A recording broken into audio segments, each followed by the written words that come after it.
No one knew exactly how long it had been going on. Not long.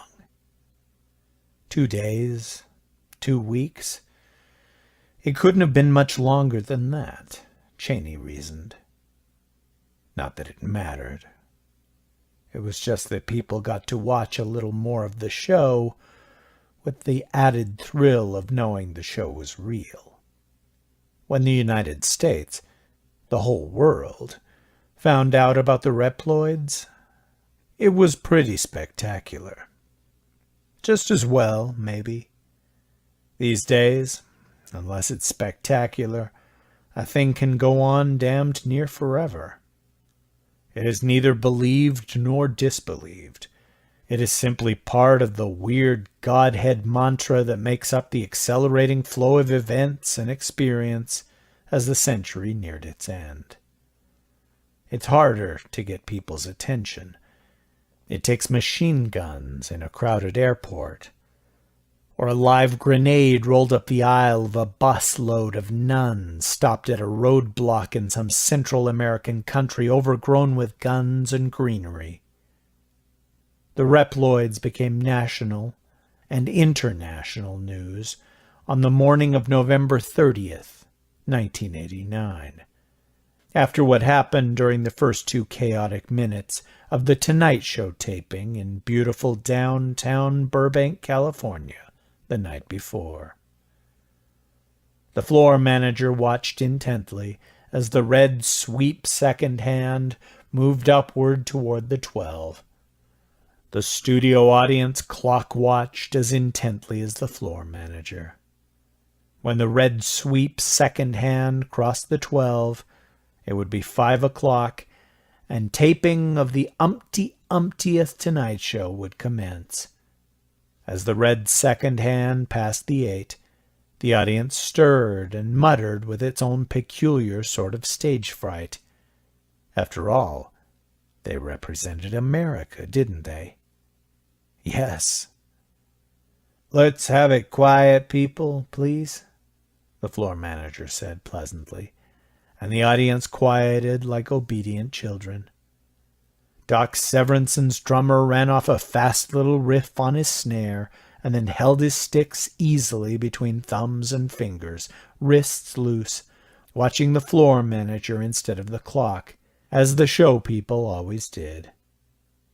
For crew and performers, the floor manager was the clock. When the second hand passed the 10, the floor manager counted down aloud to 4, and then held up 3 fingers, 2 fingers, 1 finger, and then a clenched fist from which 1 finger pointed dramatically at the audience. An applause sign lit up, but the studio audience was primed to whoop it up. It would have made no difference if it had been written in Sanskrit. So things started off just as they were supposed to start off. Dead on time. This was not so surprising. There were crew members on The Tonight Show who, had they been LAPD officers, could have retired with full benefits. The Doc Severinsen Band, one of the best show bands in the world, launched into the familiar theme, "Da-da-da-da-da," and the large, rolling voice of Ed McMahon cried enthusiastically, "From Los Angeles, entertainment capital of the world, it's The Tonight Show, live with Johnny Carson. Tonight, Johnny's guests are actress Sybil Shepherd of Moonlighting." Excited applause from the audience. "Magician Doug Henning." Even louder applause from the audience. "Pee Wee Herman." A fresh wave of applause, this time including hoots of joy from Pee Wee's rooting section. "From Germany, the Flying Schnauzers, the world's only canine acrobats." Increased applause, with a mixture of laughter from the audience. "Not to mention Doc Severinsen, the world's only flying band leader, and his canine band." The band members, not playing horns, obediently barked. The audience laughed harder, applauded harder. In the control room of Studio C, no one was laughing. A man in a loud sport coat with a shock of curly black hair was standing in the wings, idly snapping his fingers and looking across the stage at Ed. But that was all. The director signaled for number 2 cam's medium shot on Ed for the umptieth time, and there was Ed on the on-screen monitors. He barely heard someone mutter, "Where the hell is he?" before Ed's rolling tones announced, also for the umptieth time, "And now, here's Johnny." Wild applause from the audience. "Camera 3, the director snapped. But there's only that camera 3, goddammit!" Camera 3 came up on the on-screen monitor, showing every TV director's private nightmare. A dismally empty stage. And then someone, some stranger, was striding confidently into that empty space, just as if he had every right in the world to be there, filling it with unquestionable presence, charm, and authority. But whoever he was, it was most definitely not Johnny Carson. Nor was it any of the other familiar faces TV and studio audiences had grown used to during Johnny's absences. This man was taller than Johnny, and instead of the familiar silver hair, there was a luxuriant cap of almost pan-like black curls. The stranger's hair was so black that in places it seemed to glow almost blue, like Superman's hair in the comic books. The sport coat he wore was not quite loud enough to put him in the "pleased to meet you, is this the missus?" car salesman category, but Carson would not have touched it with a 12-foot pole. The audience applause continued, but at first it seemed to grow slightly bewildered, and then clearly began to thin. "What the fuck's going on?" someone in the control room asked. The director simply watched, mesmerized. Instead of the familiar swing of the invisible golf club, punctuated by a drum riff and high-spirited hoots of approval from the studio audience, this dark-haired, broad-shouldered, loud-jacketed, unknown gentleman began to move his hands up and down, eyes flicking rhythmically from his moving palms to a spot just above his head. He was miming a juggler with a lot of fragile items in the air, and doing it with the easy grace of the long-time showman. It was only something in his face, something as subtle as a shadow, that told you the objects were eggs or something, and would break if dropped. It was, in fact, very like the way Johnny's eyes followed the invisible ball down the invisible fairway, registering one that had been righteously stroked, unless, of course, he chose to vary the act, which he could and did do from time to time, and without even breathing hard. He made a business of dropping the last egg, or whatever the fragile object was, and his eyes followed it to the floor with exaggerated dismay. Then, for a moment, he froze. Then he glanced toward Cam 3 left, toward Doc and the orchestra, in other words.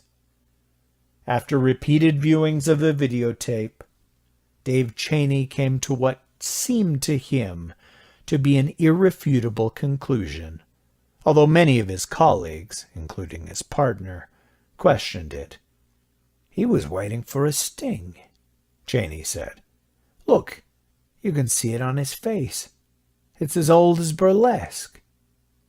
His partner, Pete Jacoby, said, "I thought burlesque was where the girl with the heroin habit took off her clothes while the guy with the heroin habit played the trumpet." Cheney gestured at him impatiently.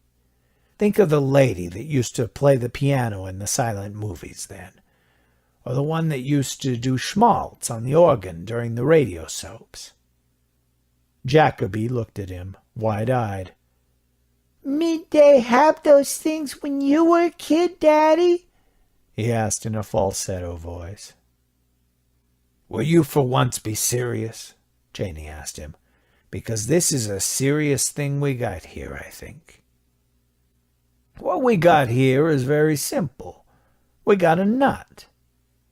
"No," Janie said, and hit rewind on the VCR again with one hand, while he lit a fresh cigarette with the other. "What we got is a seasoned performer who's mad as hell because the guy on the snare dropped his cue." He paused thoughtfully and added, "Christ, Johnny does it all the time. And if the guy who was supposed to lay in the sting dropped his cue, I think he'd look the same way."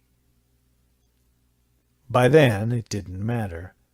The stranger who wasn't Johnny Carson had time to recover, to look at a flabbergasted Ed McMahon and say, "The moon must be full tonight, Ed. Do you think?"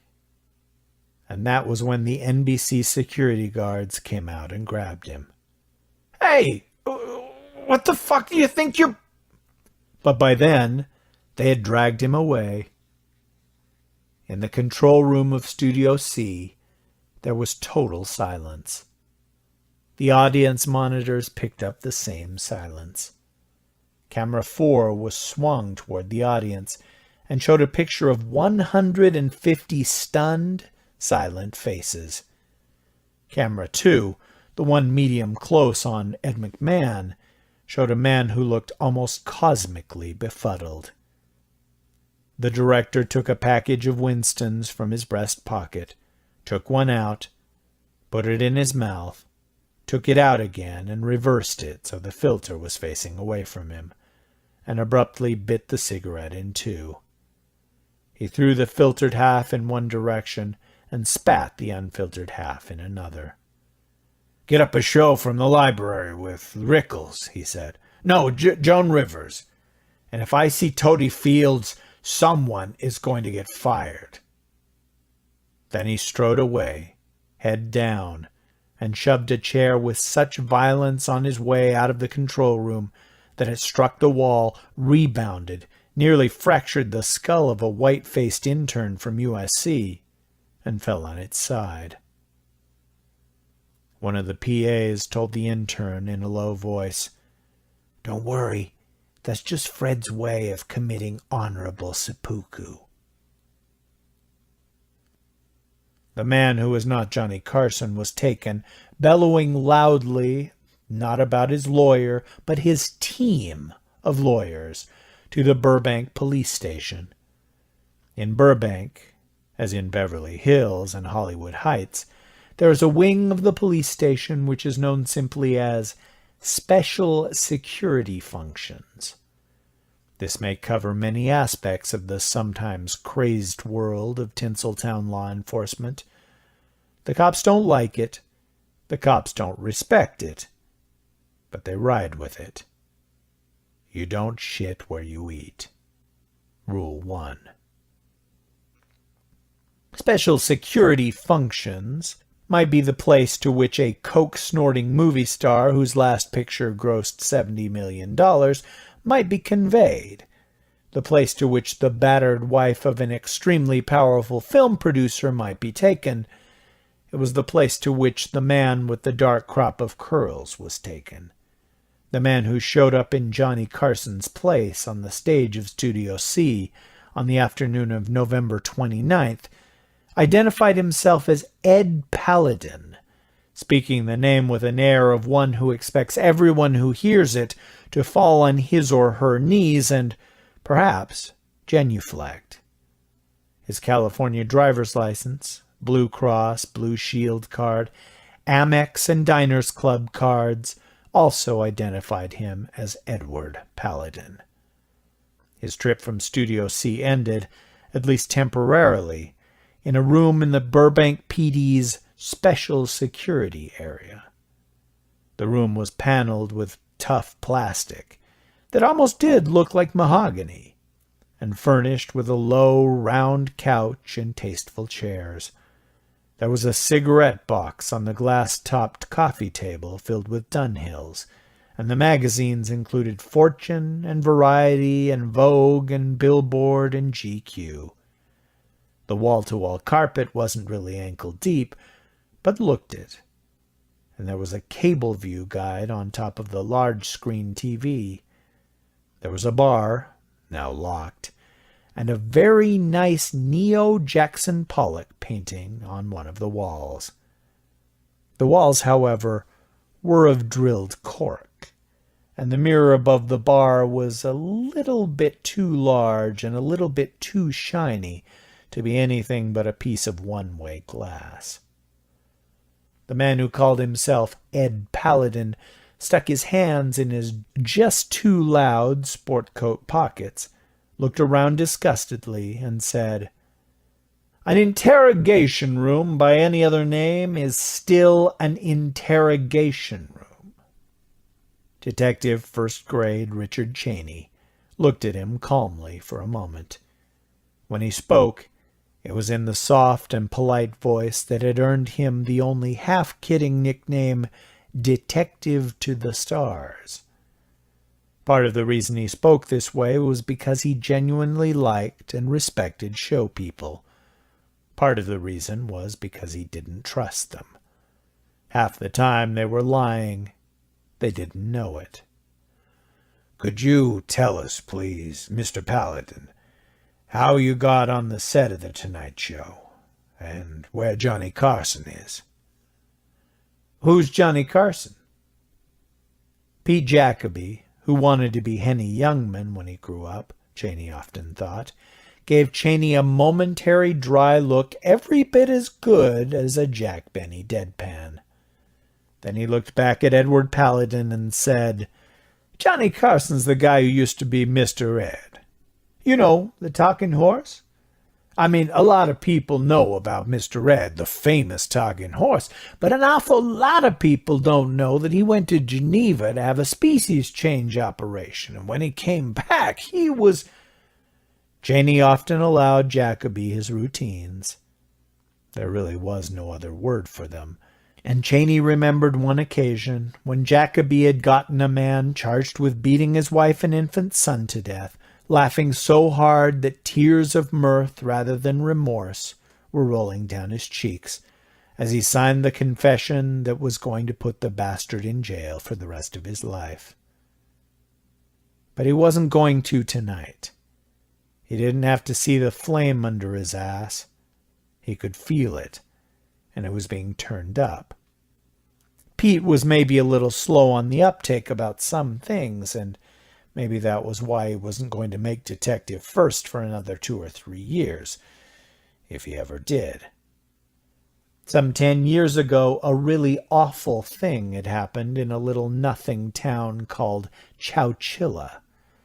2 people, they had walked on 2 legs anyway, if you could believe the news film, had hijacked a busload of kids, buried them alive, and then had demanded a huge sum of money. Otherwise, they said, those kiddies could just stay where they were and swap baseball trading cards until their air ran out. That one had ended happily, but it could have been a nightmare. And God knew Johnny Carson was no busload of school kids, but the case had the same kind of fruitcake appeal. Here was that rare event about which both the Los Angeles Times Mirror and the National Enquirer would hobnob on their front pages. What Pete didn't understand was that something extremely rare had happened to them. In the world of day-to-day police work, a world where almost everything came in shades of gray, they had suddenly been placed in a situation of stark and simple contrasts. Produce within 24 hours, 36 at the outside, or watch the feds come in and kiss your ass goodbye. Things happened so rapidly that even later he wasn't completely sure, but he believed both of them had been going on the unspoken presumption, even then, that Carson had been kidnapped, and this guy was part of it. "We're going to do it by the numbers, Mr. Paladin," Cheney said, and although he was speaking to the man glaring up at him from one of the chairs, he had refused the sofa at once. His eyes flicked briefly to Pete. They'd been partners for nearly 12 years, and a glance was all it took. No more Comedy Store routines, Pete. Message received. First comes the Miranda warning, Cheney said pleasantly. I am required to inform you that you are in the custody of the Burbank City Police.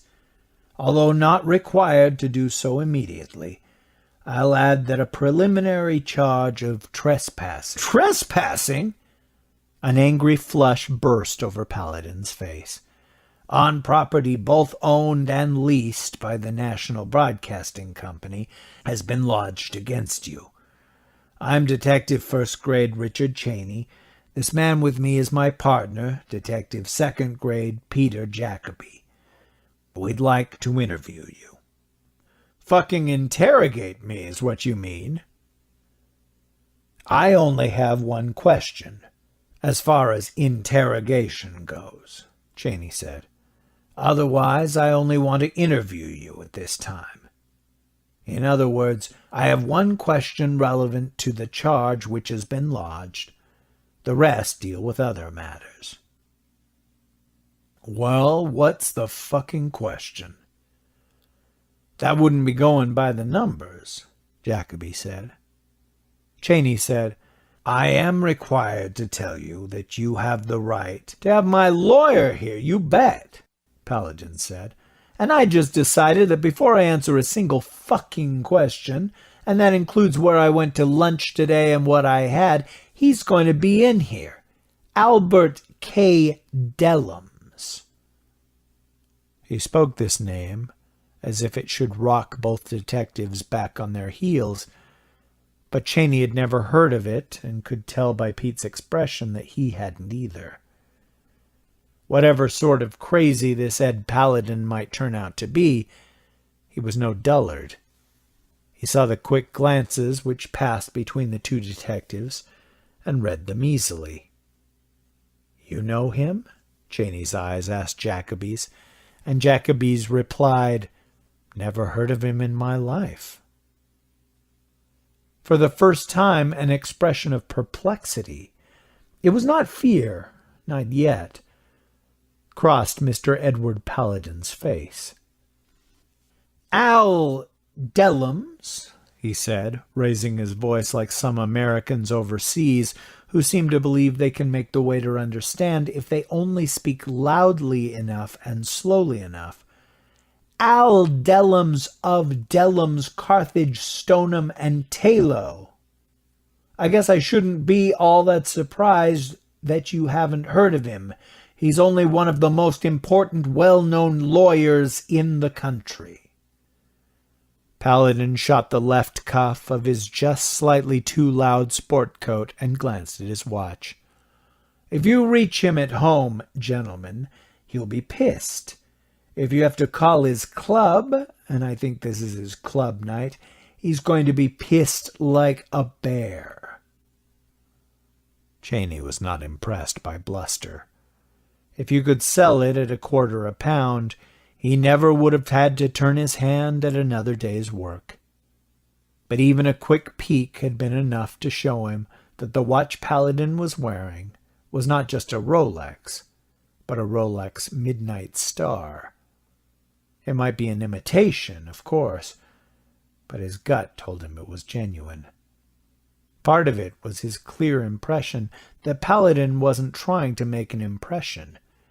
He'd wanted to see what time it was, no more or less than that. And if the watch was the McCoy, well, there were cabin cruisers you could buy for less. What was a man who could afford a Rolex Midnight Star doing mixed up with something weird like this? Now he was the one who must have been showing perplexity clear enough for Paladin to read it, because the man smiled, a humorless skinning back of the lips from the capped teeth. The air conditioning in here's pretty nice, he said, crossing his legs and flicking the grease. Crossing his legs and flicking the crease absently. "You guys want to enjoy it while you can. It's pretty muggy walking a beat out in Watts, even this time of year." In a harsh and abrupt tone, utterly unlike his bright pitter-patter comedy store voice, Jacoby said, "Shut your mouth, Jagoff." Paladin jerked around and stared at him, eyes wide. And again, Cheney would have sworn it had been years since anyone had spoken to this man in that way. Years since anyone would have dared. "What did you say?" "I said shut your mouth when Detective Cheney is talking to you. Give me your lawyer's number. I'll see that he is called. In the meantime, I think you need to take a few seconds to pull your head out of your ass and look around and see exactly where you are and exactly how serious the trouble is that you're in. I think you need to reflect on the fact that while only one charge has been lodged against you, you could be facing enough to put you in the slam well into the next century. And you could be facing them before the sun comes up tomorrow morning." Jacoby smiled. It wasn't his "How are you, folks? Anyone here from Duluth?" comedy store smile either. Like Paladin's, it was a brief pull of the lips, no more. "You're right. The air conditioning in here isn't half bad. Also, the TV works, and for a wonder the people on it don't look like they're seasick. The coffee's good, perked, not instant. Now, if you want to make another 2 or 3 wisecracks, you can wait for your legal talent in a holding cell on the 5th floor. On 5, the only entertainment consists of kids crying for their mommies and winos puking on their sneakers. I don't know who you think you are, and I don't care, because as far as I'm concerned, you're nobody. I never saw you before in my life, never heard of you before in my life. And if you push me enough, I'll widen the crack in your ass for you." "That's enough," Cheney said quietly. "I'll retool it so you can drive a Ryder van up there, Mr. Paladin. You understand me? Can you grok that?" Now Paladin's eyes were all but hanging from their sockets on stalks. His mouth was open. Then, without speaking, he removed his wallet from his coat pocket. Some kind of lizard skin, Cheney thought. 2 months' salary, maybe 3. He found his lawyer's card. The home number was jotted on the back. Cheney noted it was most definitely not part of the printed matter on the front, and handed it to Jacoby. His fingers now showed the first observable tremor. "Pete." Jacoby looked at him, and Cheney saw it was no act. Paladin had actually succeeded in pissing his easygoing partner off. No mean feat. "Make the call yourself." "Okay." Jacoby left. Cheney looked at Paladin and was suddenly amazed to find himself feeling sorry for the man. Before he had looked perplexed. Now he looked both stunned and frightened, like a man who wakes from a nightmare only to discover the nightmare is still going on. "Watch closely," Cheney said after the door had closed, "and I'll show you one of the mysteries of the West. West L.A., that is." He moved the Neapolitan and revealed not a safe, but a toggle switch. He flicked it, then let the painting slide back into place. "That's one-way glass," Cheney said, cocking a thumb at the 2 large mirror over the bar.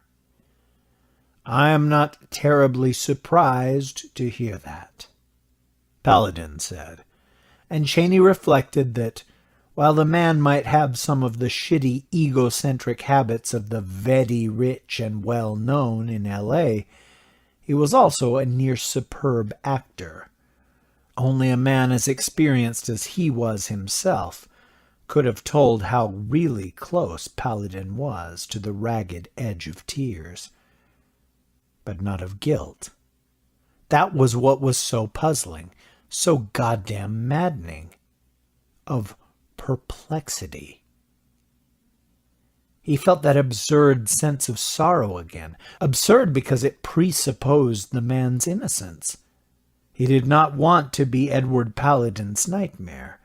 Did not want to be the heavy in a Kafka novel where suddenly nobody knows where they are or why they are there.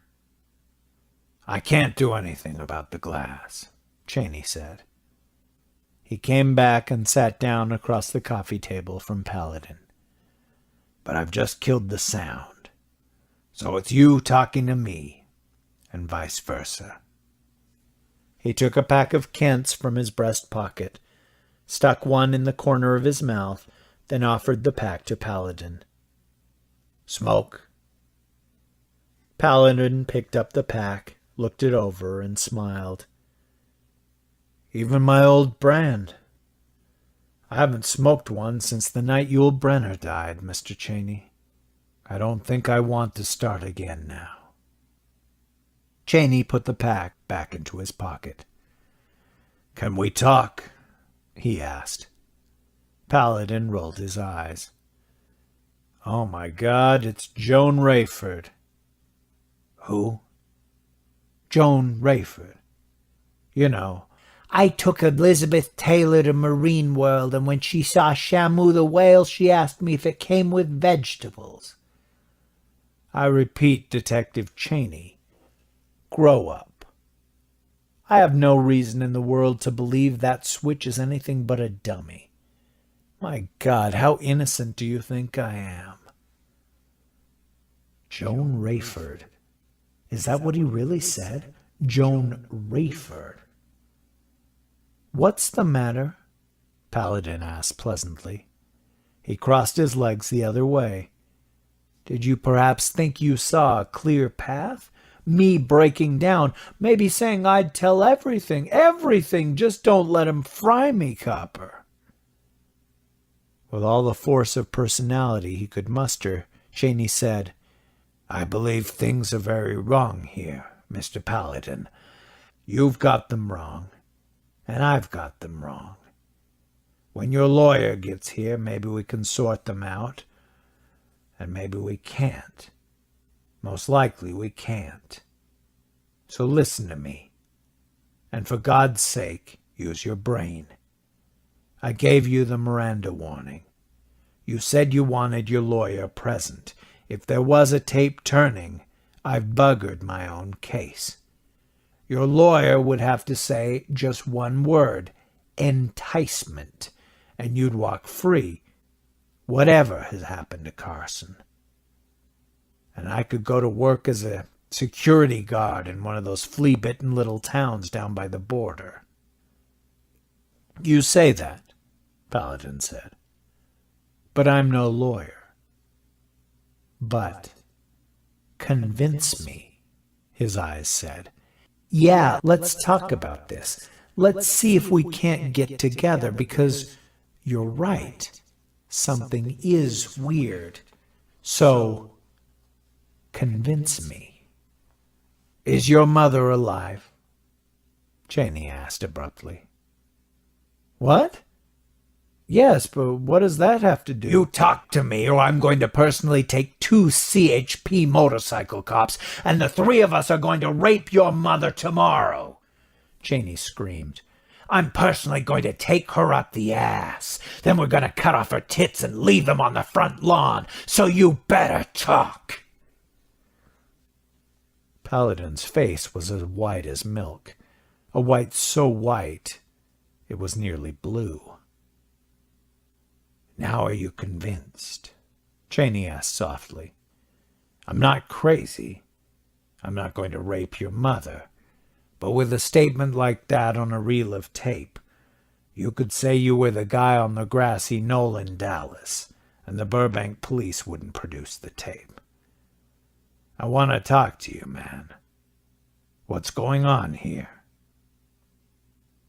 Paladin shook his head dully and said, "I don't know." In the room behind the one-way glass, Jacoby joined Lieutenant McEachern, Ed McMahon, still looking stunned, and a cluster of technical people at a bank of high-tech equipment. The LAPD chief of police and the mayor were rumored to be racing each other to Burbank. "He's talking?" Jacoby asked. "I think he's going to," McEachern said. His eyes had moved toward Jacoby once, quickly, when he came in. Now they were centered only on the window. The men seated on the other side, Cheney smoking, relaxed, Paladin tense but trying to control it, looked slightly awash through the one-way glass. The sound of their voices was clear and undistorted through the overhead speakers, a top-of-the-line Bose in each corner. Without taking his eyes off the men, McEachern said, "You get his lawyer?" Jacoby said, "The home number on the card belongs to a cleaning woman named Howlanda Moore." McEachern flicked him another fast glance. "Black, from the sound. Delta, Mississippi, at a guess. Kids yelling and fighting in the background. She didn't quite say, 'I's gwine whoop yo's if you don't quit,' but it was close. She's had the number 3 years. I redialed twice." "Jesus," McEachern said. "Try the office number?" "Yeah," Jacoby replied. "Got a recording. You think Contel's a good buy, Lute?" McEachern flicked his gray eyes in Jacoby's direction again.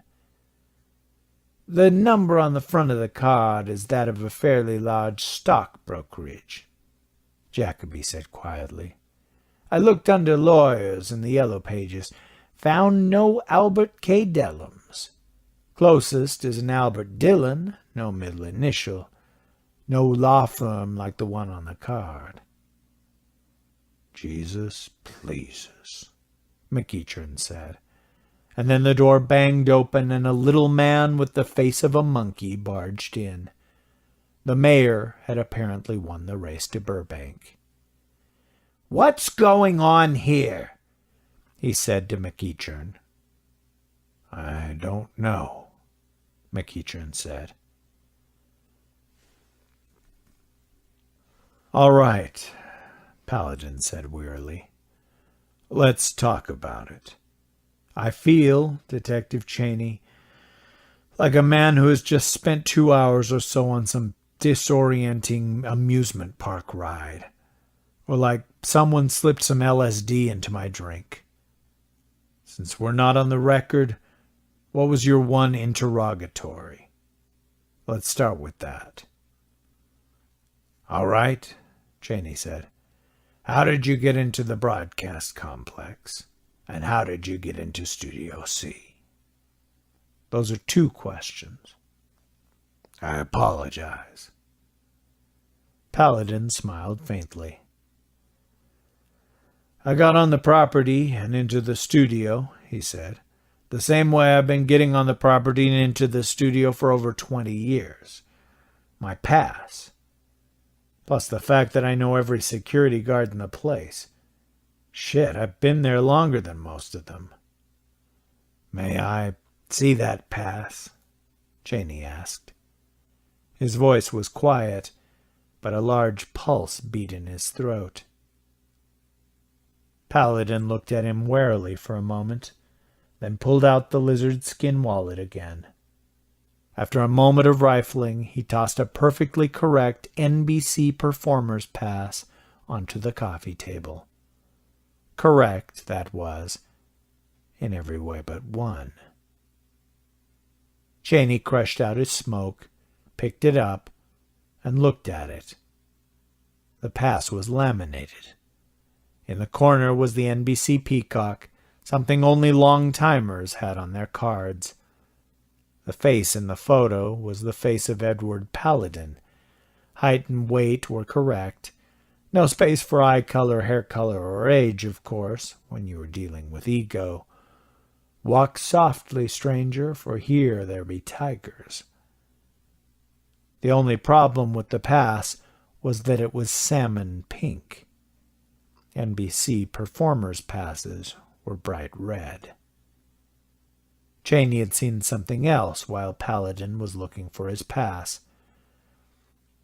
"Could you put a $1 bill from your wallet on the coffee table there?" he asked softly. "Why?" "I'll show you in a moment," Cheney said. "A 5 or a 10 would do as well." Paladin studied him, then opened his wallet again. He took back his pass, replaced it, and carefully took out a $1 bill. He turned it so it faced Cheney. Cheney took his own wallet, a scuffed old Lord Buxton with its seams unraveling. He should replace it, but found it easier to think of than to do. From his jacket pocket, and removed a $1 bill of his own.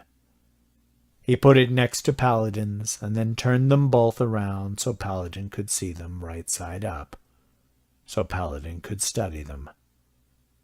Which Paladin did, silently, for almost a full minute.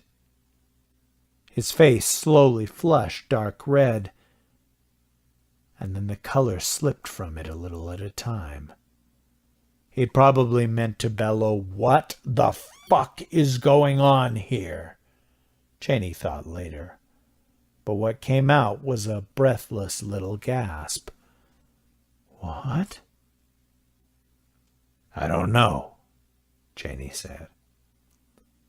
On the right was Cheney's one, gray-green, not brand new by any means, but new enough so that it did not yet have that rumpled, limp, shop-worn look of a bill which has changed hands many times.